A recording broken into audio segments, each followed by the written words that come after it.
See, this is what that we are doing is the out of box feature. You guys might have getting confused like how the quickly the interface is ready. We don't know how to do that. So don't worry about it. I just wanted to show you that even though you are not a developer from the beginning from development page, right? But you can create the application in Appian without much information, right? So these are the out of box features that we can create an application. So what we did yesterday, we created an record, and from that record, we created one action called create vendor that is get added here. And Appian has created this, interface design for us. We did some modification. We changed the category. We provided some required values, right? We uh, converted this from 2 to 3 columns layout, right? So these are changes we did. Now what we can do, we need to also capture few things like whenever user click on the create button, we should be capturing the status. So initially what could be the status? It could be initiated, right? So what we can do, instead of doing the hard coded value, we can create a constant for the status, and we can use that constant to use multiple places, right? So let's go and create one constant first of all. And what is the first rule to create a constant?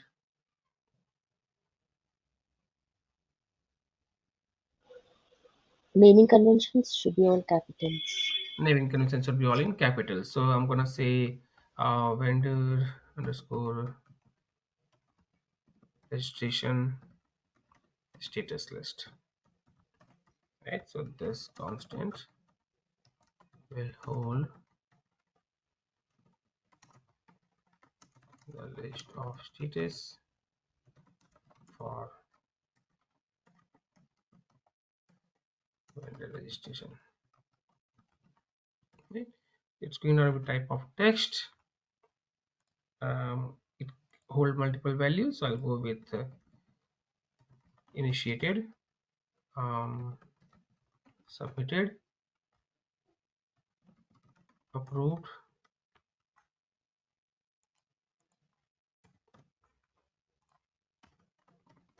rejected, on hold. Okay. Let's say these are the status. I want to go with this, and again it's captured into the SCM rule and constant folder. Copy this name. I'll say create. So we created one constant. Now on the interface, whenever user will click on the create button,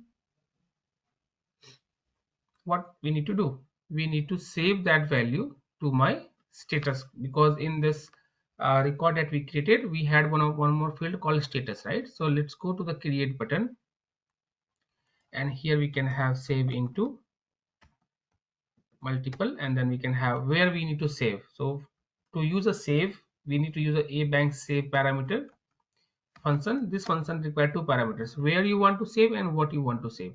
So I want to save in my ri bank record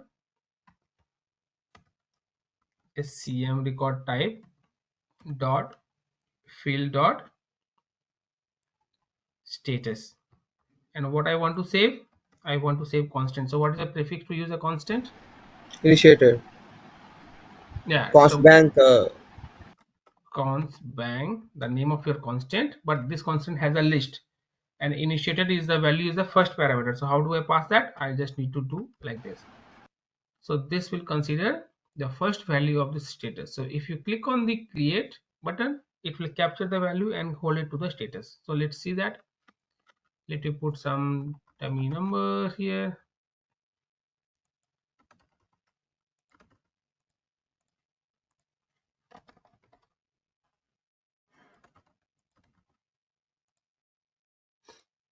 Okay, and certificate. Let me do one thing. 1 second.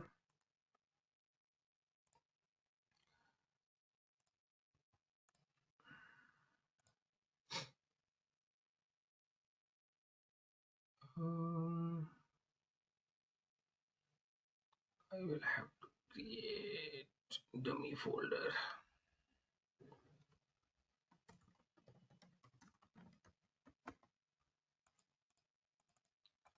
Put some dummy document here.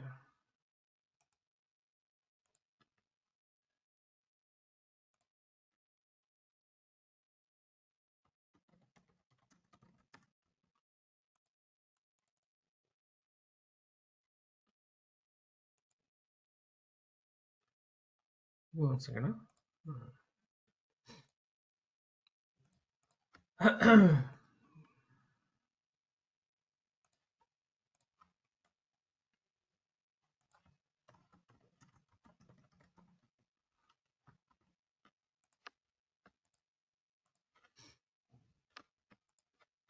Okay. See if I.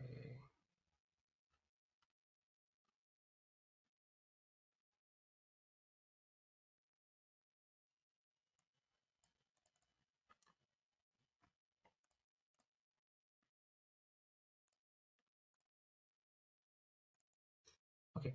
So what I did, I just uploaded one dummy document here. Not file up because it's an empty file.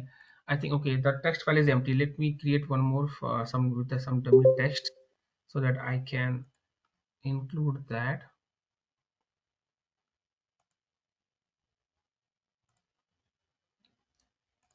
Some value to that file.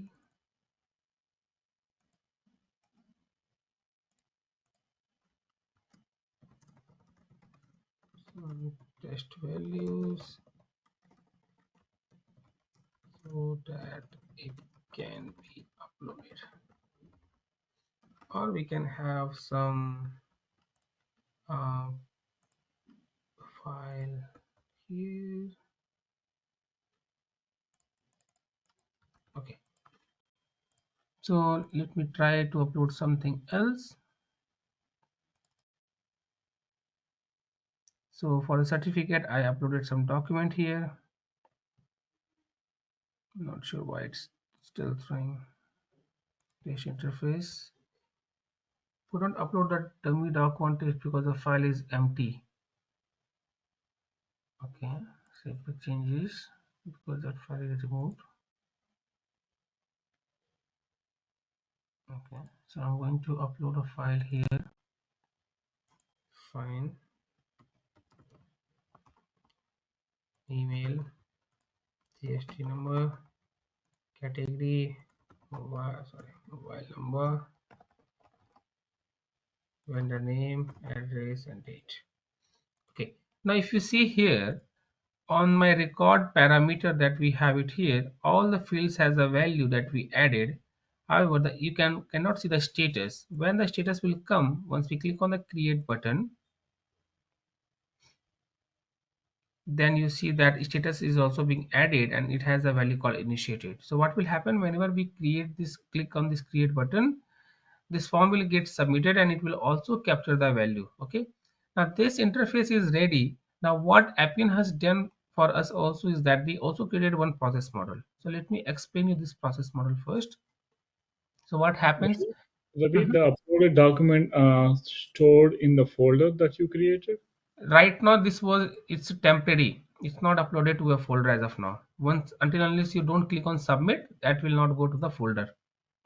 Right now it's in the internal memory of Appian.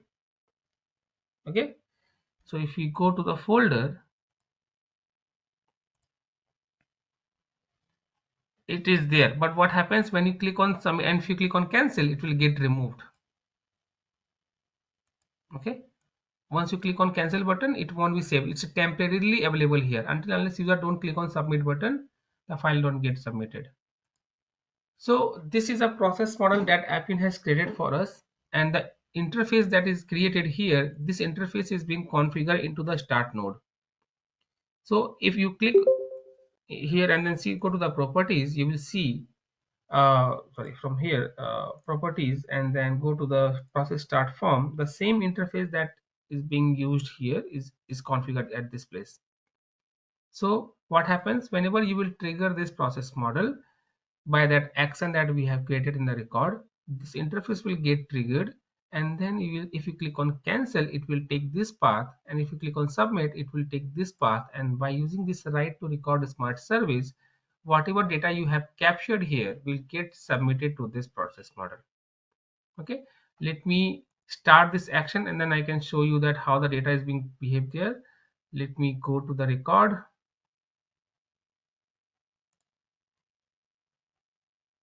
So if I, we have not configured any site yet, right? So that's why we are going to a record from the basic page of the Appian. So open that record.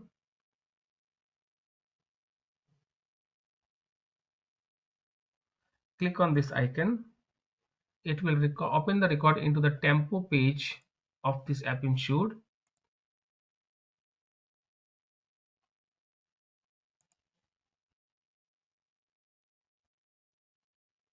Now if I click on the new vendor, you see this has created the same interface that we modified. We are not looking at here.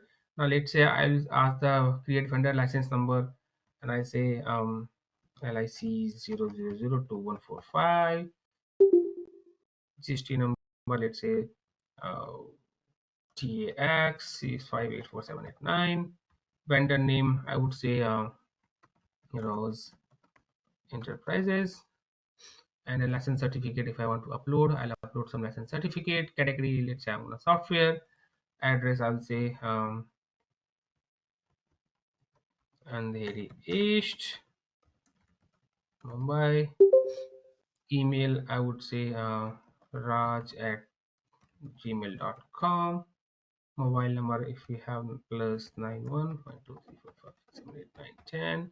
And let's say register on that we are gonna say up to 26 it should have been registered. Now I say create.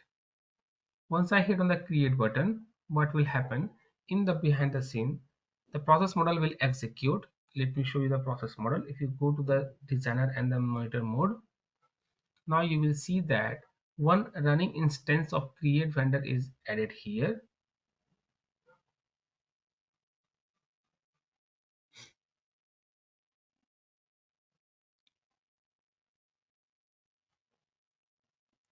It's executed successfully because we click on the submit button, so it took this path. And by using this right to record smart service, the data gets captured to the database. And that is the why reason you are able to see this vendor details that we added, now added displaying it in the list as well. Okay, so very quick out this out of box feature you can use to showcase to the business users, like what you should have. You should have a proper data model. Based on the data model, you can create a record, and once you create the record, you will be able to display all the information very quickly to the users, like within a minute, right? So these are the details that we added while creating the new vendor, and it's getting added here. Any question till here, guys?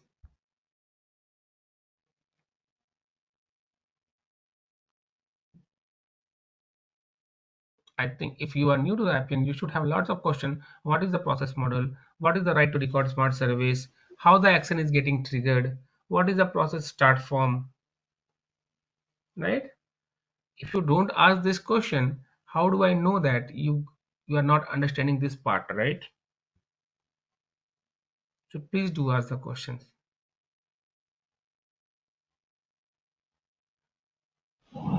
Ravi, Mhm. there's one field in the table called is active. Right. So can you explain about it, Ravi? Is active. So we Hmm. have not captured this value for is active. When click on the is create button, what we did is what we captured the value for the status, but we didn't capture for the is active, right? Hmm. That's the Hmm. reason it is not captured and displaying nothing here. It's blank, right? Yes. So what we can do, let me copy this a bank save and add one more a bank save here, and instead of is status, let's say I'm gonna say field dot is active. So why we have used this is active? We have used this is active in the future. If I want to say, let's say if the vendor is still with us, so instead of deleting the entire data, what we will mark is that is active as false. If you say is active false, it means that this vendor is now it was registered with us but not active anymore, right? So now if we go and configure this is active as true and save the changes, and I go to the vendor, I say new vendor.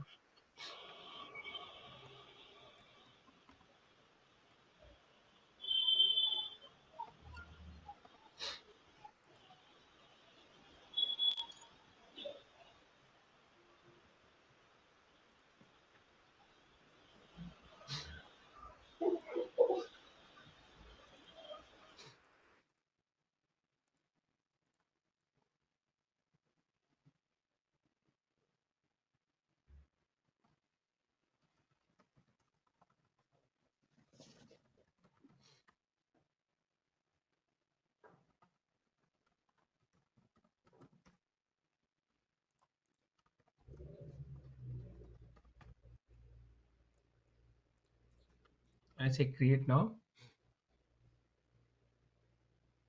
So for the second record, now it's displaying as true. It means this vendor is true. We haven't captured the value for this one, so it's coming as a blank. But for this one, we added the value. That's why it's staying true, right? Now, if you go back to the instance, the monitor mode, you will see that another instance has been created, and all the instance that we are clicking on the action every time, it will consider the process model and trigger one instance for that. So now we added two vendors, and you can see that two instances are also here. All are having the value that we use, and it is using which process model? The create vendor process model that was created by the Appian. So very quickly you can design your database model and have all the things this added to the database, to the system. Yes, questions? In the list of saves, two saves are given, Ravi. So is there any order that first one is executed first? No, it actually consider some, the sequential, whatever the order Hmm. you have given the a bank save, it Hmm. take the sequential. If you have any if condition as well mentioned, it will go for the if conditions. Otherwise, it will go with the sequential. But you cannot guarantee in process model which order it will go. In the process model also we have multiple event saves, but you cannot guarantee Mm-hmm. that.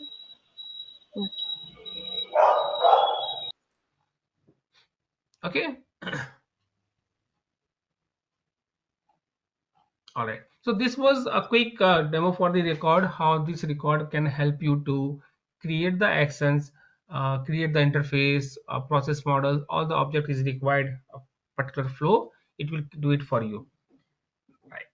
Now, the view that you are able to see it here, right? The vendor ID, license number, and everything, right? If you want to do some certain modification here, you can do that.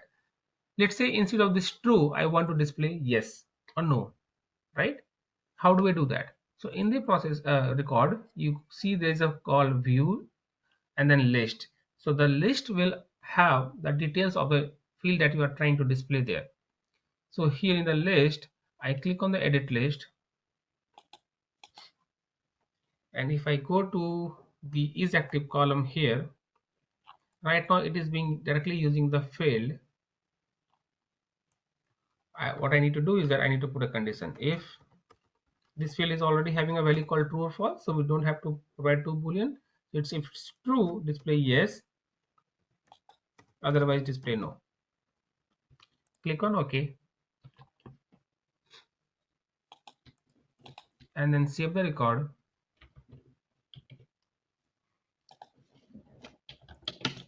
Go back here and then refresh.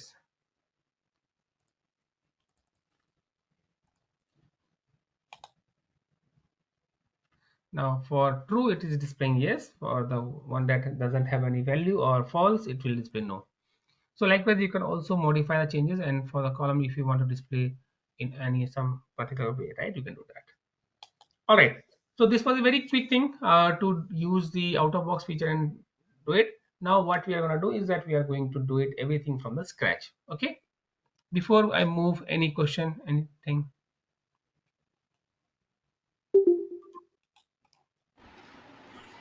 Hi Ravi, is it possible to get data without refreshing the record? So right now when we added the data, right, it was automatically coming up. Okay. Whenever you add a record it will come. However, if you have certain changes, then you need to click on the refresh icon, just like this one. There was one icon, right? Once you click that, sometimes what happens, there is some lagging into the internet speed and all, right? So sometimes it takes time, so you just need to click on this refresh button. It will bring up the data. Otherwise, there is something called a refresh variable. If you have certain combination, certain things to be configured, that you need to auto populate the values in some times, so you can make use of refresh variable concept, where it will auto populate the data if you have something modified in the backend directly. We'll see the refresh variable concept what it was, but now let me go and start the core thing of this Appian. So I'm going to create one expression rule. It's a text rule.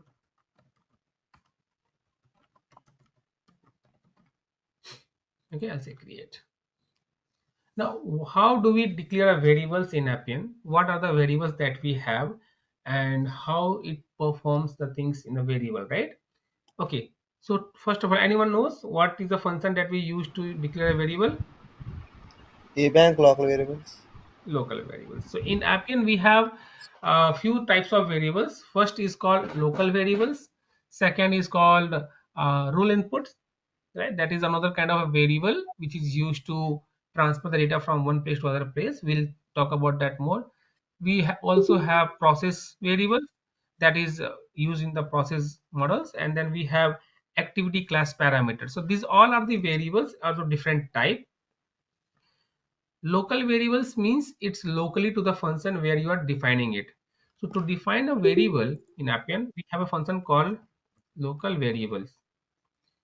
You don't have to type a bank and everything, it will automatically come up. You just type the name. So local variables function, if I'm going to declare any variable in the Appian, we need to use a local variables function. Now, if you want to know more about it, right, you see in the below description window, it has given everything. Okay, you can read it out. So let me say how Appian we declare the variables. Okay, now to declare a variable, first of all we need a local variable function, and inside this local variable function we need a prefix called local bang. So when we say local bang, it means we are going to declare a variable here. Now let's say I'm going to say local bang name. So what does it mean? I declare one local variable of the name, right? The name is name. Okay, let's say I say first name. So I declare one local variable, and the name of that local variable is local first name. Okay.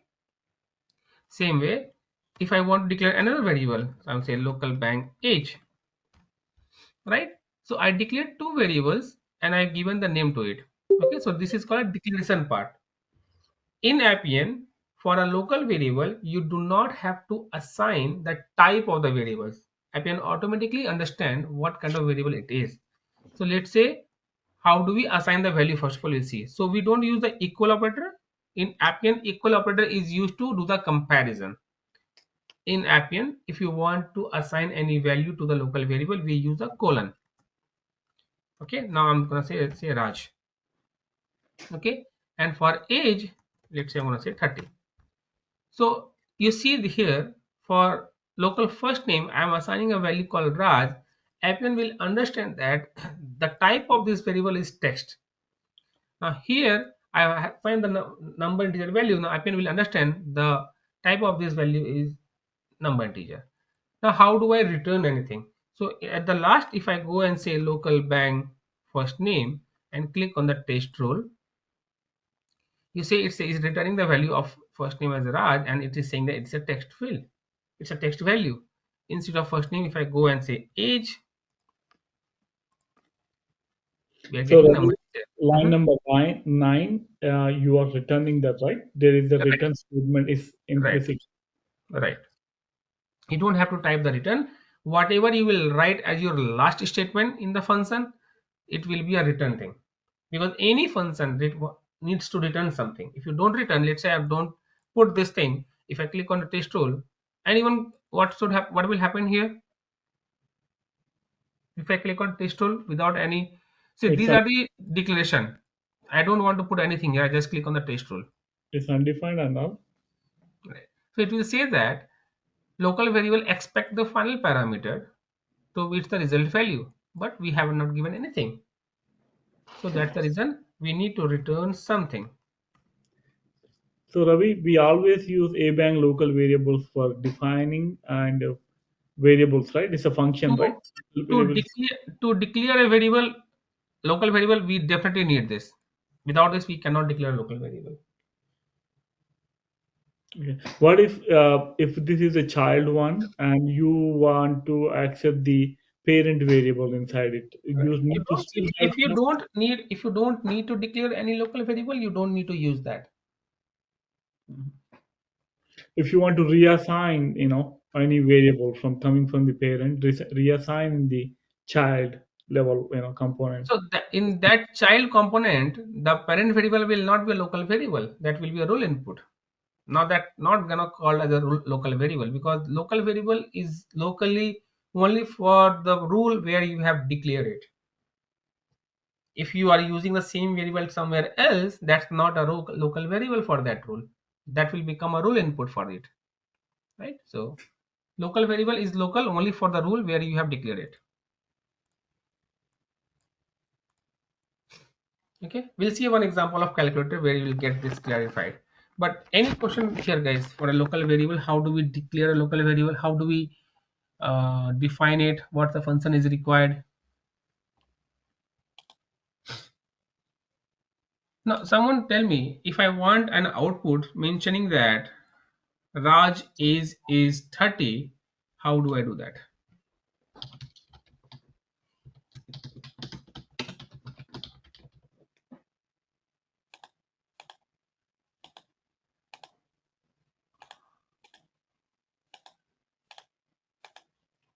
Anyone?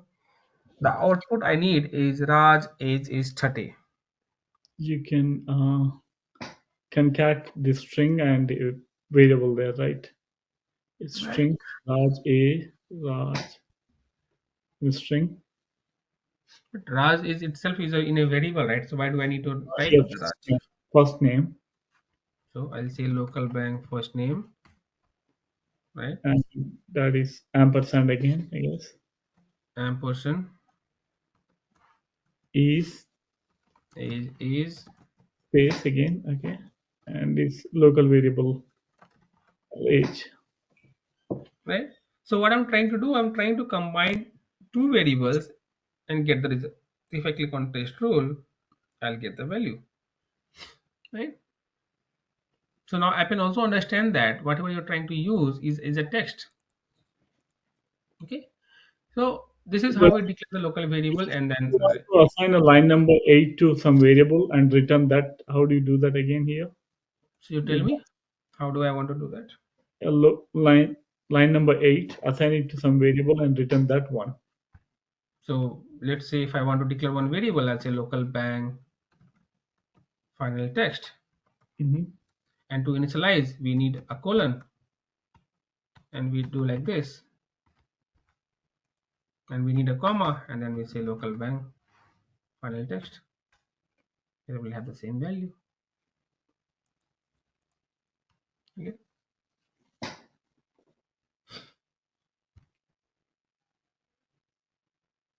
Is that clear? Okay. Now you tell me, if I take it out from here and put it here, will it work? It's not reachable.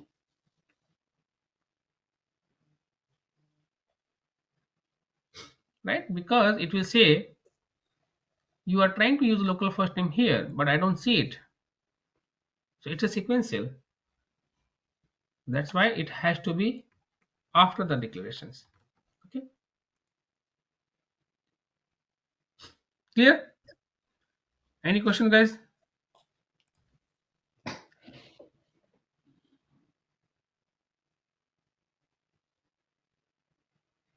Yes, no?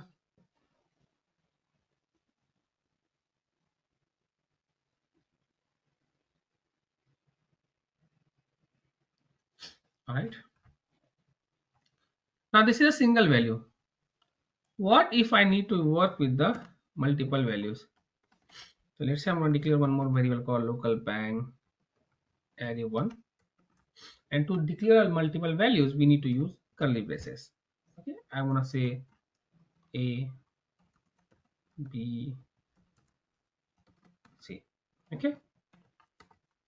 So if I go and simply return this array 1, what is my output I'm going to get?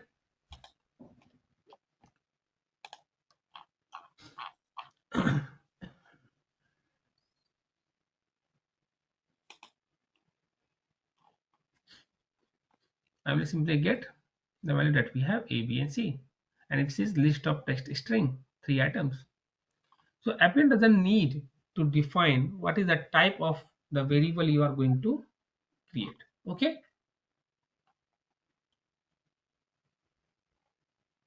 So we can define a single value, multiple values as well, right? Now what else we can do? Let's say I'm going to define one more array called array2, and we are going to have array of array. Okay. Now let's say I'm going to put it here. 1 comma 2 comma 3, and then we are going to put it here a comma,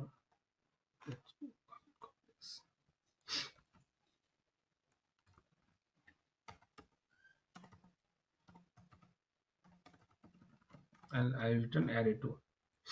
What is the output I'm going to get?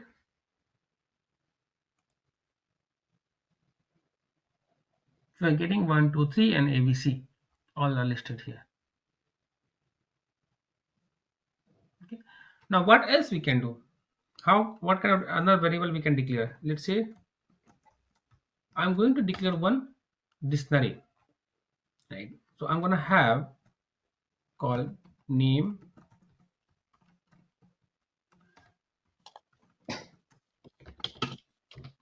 and I'm going to return this local bank array3. So what is the type I'm going to get? I'm going to get a dictionary which has two parameters, name and age. Okay, any question till here? No?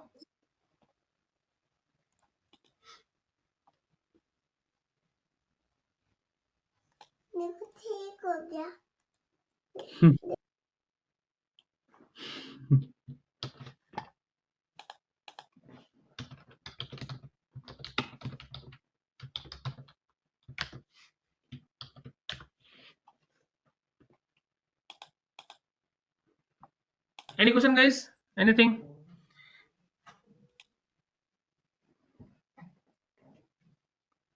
So array and dictionary have the same curly braces, right? Not square Right. brackets for array. Not square. No square bracket.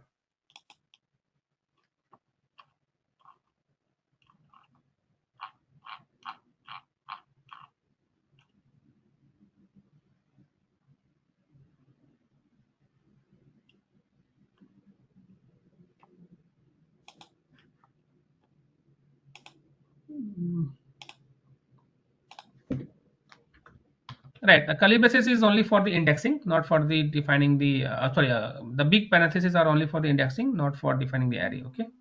In Appian, we define the array with using the curly braces. All right. Okay. Okay. Let's stop it till here. We can continue tomorrow more. Thank you, Ravi.